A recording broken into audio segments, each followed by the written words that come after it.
हे आमचं कोकण, निसर्गानं नटलेलं. इथला समुद्र म्हणजे केवळ नजरेचं सुख नाही, तर कोकणच्या जीवनशैलीचा एक अविभाज्य भाग आहे. नारळीची झाडं, केळीच्या बागा आणि इथली साधी शांत जीवनशैली सगळंच कोकणच्या सौंदर्यात भर टाकतं. जसं कोकणातील माणसांनी निसर्गाची जोपासना केली आहे, तसंच इथल्या परंपरा आणि लोककलांनाही जीवापाड जपला आहे. दशावतार कोकणातील एक भव्य लोककला. नाटक, नृत्य, संगीत आणि भक्तिभाव यांचा अनोखा संगम. याच दशावतारामध्ये स्त्री भूमिका साकारणाऱ्या एका कलाकाराला आज आपण भेटणार आहोत.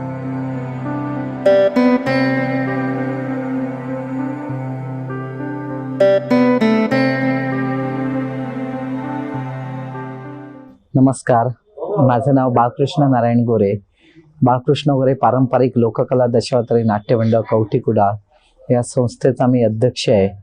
वडिलांच्या पश्चात 23 वर्ष कंपनी चालविण्यासाठी अनेक संचालकांकडे चालविण्यासाठी दिलेली होती.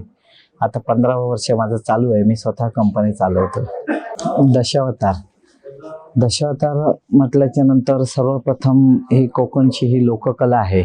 या कोकण भूमीमध्ये ही आलेली सर्वप्रथम कर्नाटकातून आलेले हे यक्षगान या स्वरूपात दशावताराला त्या ठिकाणी ओळखत होते. आणि त्या ठिकाणाहून हे आमच्याच पूर्वजांनी केशव, माधव, मुकुंद, मुरारे, हरे, रामकृष्ण, गोविंद असे 8 भाऊ सर्वप्रथम ते कर्नाटकातून गाणगापूरमध्ये आले.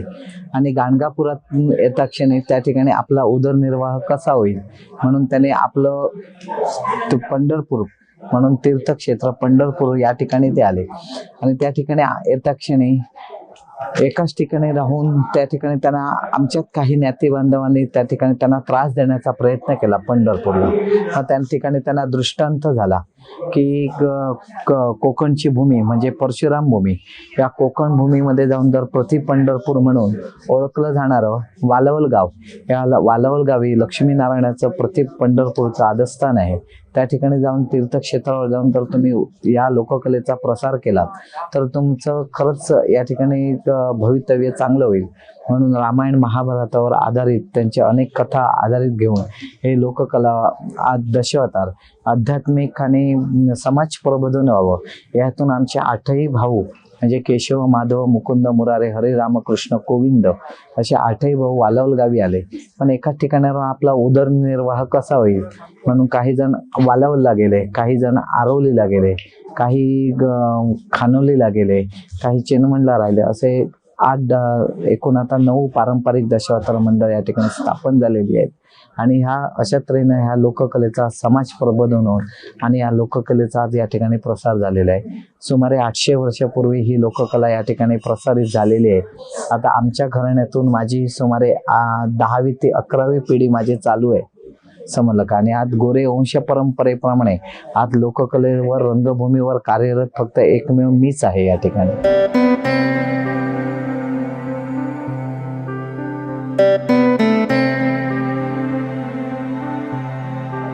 नमस्कार, माझं नाव देवेंद्र बाबली राऊळ, तालुका वेंगुर्ला, गाव आमचं कोचरा.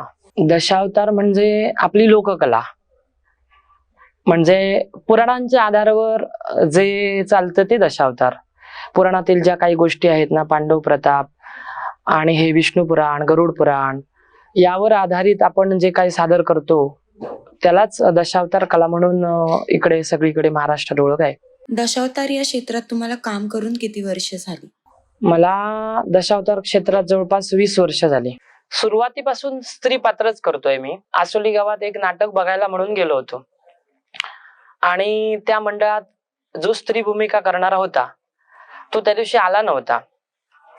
मग तो आला नाही म्हणून मग तिथे कोण आहे आता, आणि त्याला येण्यासाठी वेळ पण लागला असता ना, आणि नाटकाचा टाइम होऊन गेला होता. मग सुशांत वेंगुर्लेकर म्हणून होते, त्यांनी मला स्वतः जबरदस्तीने मेकअप करून माझी तयारी करून मला पहिली भूमिका म्हणजे माझी अष्टरंभा, ती भूमिका मला त्यांनी दिली आणि ती भूमिका मी केली. तेव्हापासून माझी दशावताराची सुरुवात झाली. जेव्हा ही भूमिका साकारणार हे घरी समजले तेव्हा घरच्यांनी सपोर्ट केलेला का? नाही, पहिल्यांदा जेव्हा भूमिका केली तेव्हा घरात माहितीच नव्हतं, अचानकच झालेलं सगळं. आणि नंतर जेव्हा समजलं तेव्हा काही म्हणजे आईने थोडा विरोध केला होता मला, तिकडे जागरण वगैरे होतं म्हणून नाही करायचं म्हणून. पण नंतर मग त्याच कंपनीतून मला चान्स मिळाला एका दुसऱ्या नाटकाला, आणि तिकडे एक मोठ्या कंपनीचे मालक आले होते. त्यांनी पण मला ताबडतोब, ते दुसरं नाटक झालं तेव्हा मला बोलावलेलं आपल्याकडे नाटकांसाठी म्हणून. त्याच्यामुळे नंतर मग नाही काही विरोध वगैरे झाला नाही, मग ती सुरुवातच झाली तिकडून. पहिल्यांदा मेकअप करून जेव्हा स्टेजवर गेला तेव्हा काही वेगळं जाणवलं का? लोकांच्या नजरा किंवा भीती होती का मनात? पहिल्यांदाच जेव्हा मी मेकअप करून गेलो होतो तेव्हा मला सगळं नवीन होतं, म्हणजे सवयीचं काहीच नाही आणि ठरलेलं पण नव्हतं. अचानक भयानक माझा मेकअप झाला होता आणि अचानकच मी स्त्री भूमिका करणार हे ठरलेलं होतं. म्हणजे मी त्यावेळी नाटक बघायला म्हणून गेलो होतो आणि माहीतही नव्हतं मला की माझा आता मेकअप होणार आहे आणि मी स्त्री भूमिका करणार आहे. त्यामुळे भीती होती, मला मनात भयंकर भीती होती, म्हणजे आता काय होईल हे माहित नव्हतं मला. पण नंतर जेव्हा मी स्टेजवर गेलो तेव्हाही मी घाबरलो होतो, पण लोकांचं प्रोत्साहन, त्यांनी म्हणजे मेकअप चांगला झाला होता म्हणून कदाचित टाळ्या वाजवल्या असतील, मला काही माहित नाही.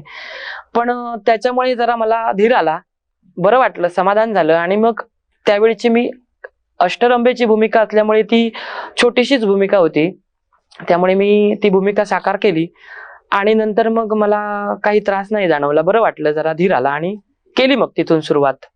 स्त्री हा रोल साकारणार म्हणजे स्त्री भूमिका म्हणजे सरळ सरळ स्टेजवर आम्ही स्त्री म्हणूनच वावरणार.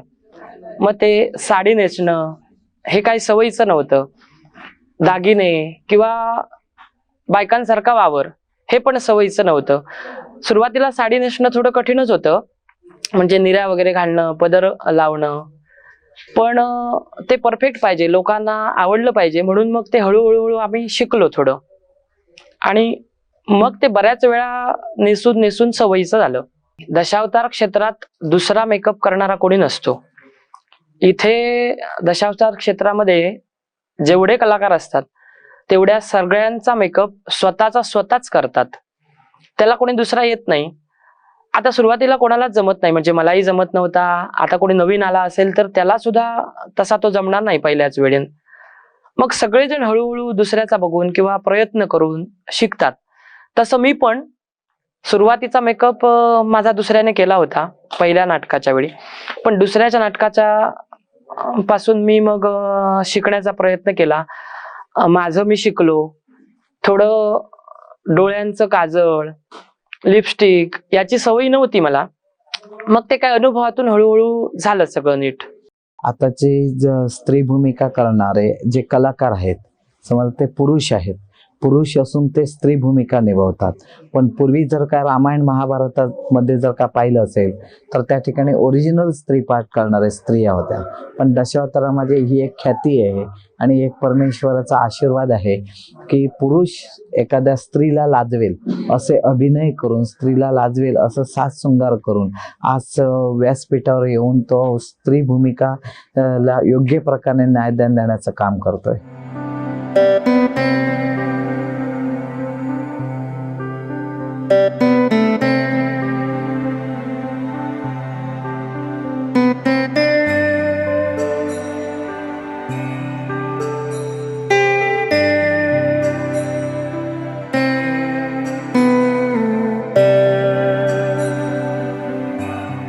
स्त्री भूमिका म्हणजे स्टेजवर पूर्णपणे स्त्री होणं.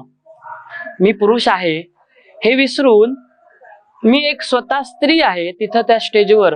ती भूमिका मग कोणती असू द्या, रामाची बायको सीता असू द्या, नाहीतर एखाद्या राजाची मुलगी राजकन्या असू द्या, नाहीतर एखाद्या मुलाची आई असू द्या, पण त्या भूमिकेप्रमाणे वावरणं हे महत्वाचं. भान, क्षणोक्षणी वेळोवेळी भान ठेवायला हवं.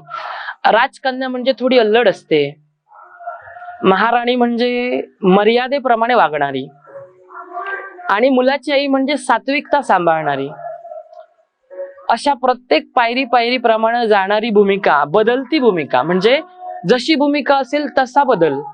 आता सत्यभामेची भूमिका असेल तर ती थोडी जरा म्हणजे गर्विष्ठ, श्रीमंत, अहंकारीपणा असं असतं, आणि त्या उलट तिचीच सवत रुक्मिणीची भूमिका जर करायची झाली तर अगदी शांतपणाने गरिबीत वावरणारी, म्हणजे कृष्णाचीच बायको जरी असली तरी तिला दागिन्यांचा हव्यास नाही, त्यामुळे ती अगदी शांत, सुशील, सद्गुणी हे सगळं भान ठेवून स्टेजवर वावरणं महत्वाचं असतं. कारण जशी भूमिका येईल तसा प्रयत्न नाही, 100% केलं तरच प्रेक्षक वाव देतात, मान्यता देतात, हे महत्वाचं. स्त्री भूमिका साकारतायत म्हणून समाजाकडून किंवा मित्रमंडळींकडून काही वेगळ्या प्रतिक्रिया आल्या आहेत का? आपल्याकडे दशावतार ही लोककला सर्वांना आवडते. म्हणजे दशावतार म्हणजे आपले दैवत गणपती, राम, विष्णू, शंकर या देवतांवर आधारित पुराणांप्रमाणे झालेल्या गोष्टी, त्या गोष्टी आम्ही दशावतारातून लोकांना दाखवतो. आता ब्रह्मा, विष्णू, महेश, गणपती हे सगळे आमचे देवताच असल्यामुळे आमच्या लोकांचा सगळ्यांचा त्यावर विश्वास आहे, पुराणांवर विश्वास आहे. हे कुणी लिहिलंय, काय लिहिलंय हे सर्वांना माहिती असेलच असं नाही, पण विश्वास सगळ्यांचा आहे. त्यामुळे आम्ही पुरुष असून स्त्री पात्राची भूमिका करतो, यात त्यांना वाईट असं काही वाटत नाही. उलट मेकअप, वेशभूषा हे बघण्यासाठी सगळेजण उत्सुक असतात. त्यामुळे टोमणे बिमणे असा काही प्रकार नाही घडला, उलट प्रोत्साहन मिळतं प्रेक्षकांचं.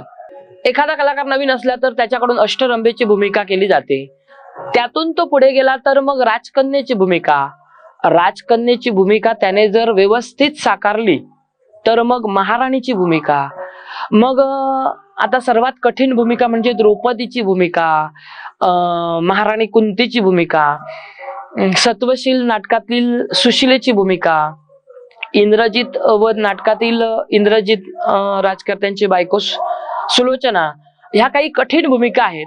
मग प्रेक्षकांच्या अपेक्षा वाढतात, म्हणजे त्या कलाकारानं त्याही भूमिका कराव्यात आणि त्या पूर्णपणे कराव्यात अशी प्रत्येक कलाकाराची प्रेक्षकांची इच्छा असते आणि मागण्या पण केल्या जातात. म्हणतात की तू आता द्रौपदी कर, तुला छान जमेल, किंवा सुलोचना कर, कुंती कर. आणि द्रौपदीच्या उलट भूमिका म्हणजे दुश्शिलेची. अशा पण म्हणजे द्रौपदीची सात्विक भूमिका जर का साकारण्याचा प्रयत्न केला तरी सुद्धा प्रेक्षक म्हणत असतात द्रौपदी छान केलीस, आता दुश्शिला करायला जमत असेल तर बघ, प्रयत्न कर, 100% ती सुद्धा भूमिका झाली पाहिजे. अशा मागण्या असतात प्रेक्षकांच्या.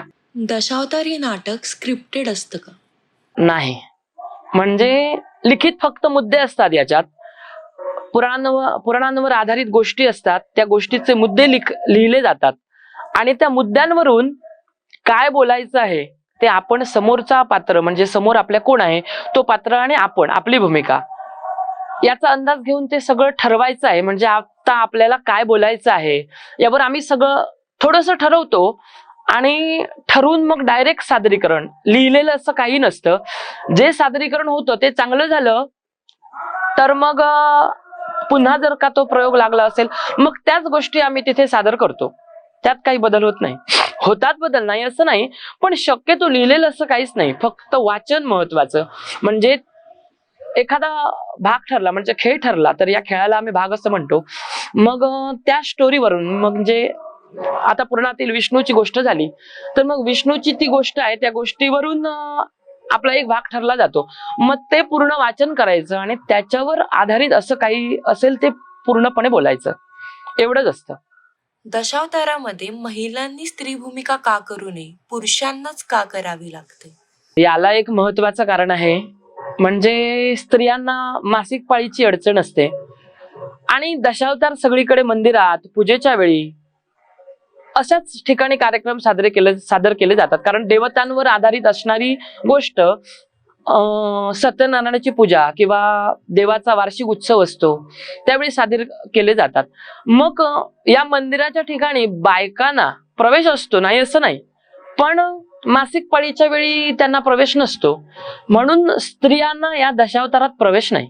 दशावतारी लोककला भविष्यातही टिकून राहील का? हो, राहील, निश्चित राहील. कारण तरुण मंडळ सगळं, म्हणजे पूर्वी जुनी माणसं, ज्येष्ठ माणसं अगदी आवडीने दशावतार पाहत होते आणि कलाकारांचा सन्मान देखील करत होते. त्याचप्रमाणे आताची तरुण पिढी सुद्धा अगदी आकर्षण म्हणून दशावताराकडे बघते, आवड आहे आणि प्रोत्साहन सुद्धा भरपूर मिळते या सोशल मीडियाच्या जमान्यात। सोशल मीडियावरून प्रत्यक्षात आणि तिकडे म्हणजे सादरीकरण करते वेळी सुद्धा प्रोत्साहन तरुण मुलांचं, स्त्रियांचं भरपूर प्रोत्साहन असतं। त्यामुळे भविष्यात सुद्धा दशावतार अगदी आनंदाने चालू राहील। आता जर का पाहिलं असेल तर दिवसेंदिवस या लोककलेला चांगल्या प्रकारे उज्जीवस्था येते। या लोककलेला हाच कोकणपुरती लोकाश्रय नसून आज राजाश्रयाकडे आमची वाटचाल चाललेली आहे। शासनाकडनं सुद्धा या दशावतार लोककलेला योग्य प्रकारे न्यायदान देण्याचं कर्तव्य चालू आहे आणि खरंच या लोककलेला आज पहिला 9 पारंपरिक मंडळं होती, त्यानंतर आज वाढत वाढत आज सिंधुदुर्गामध्ये 168 कलाकार आहे, 68 मंडळ आहेत आणि 2500हून जास्त कलाकार मंडळी आहेत। या अर्थी आज नवीन पिढी सुद्धा आकर्षित होते।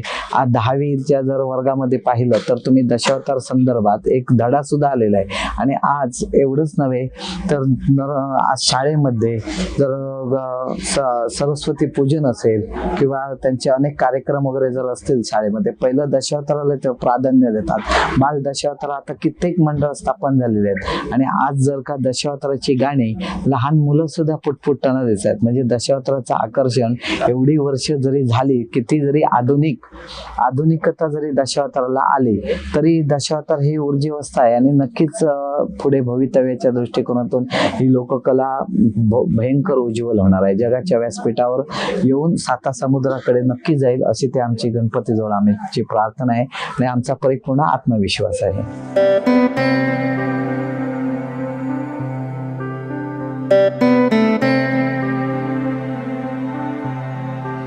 दशावतार आजही जिवंत आहे आणि जसं कोकणचा समुद्र तो कधी थांबत नाही, त्याचप्रमाणे या कलारूपातील श्रद्धा, मेहनत आणि समर्पणही कधीच थांबणार नाही।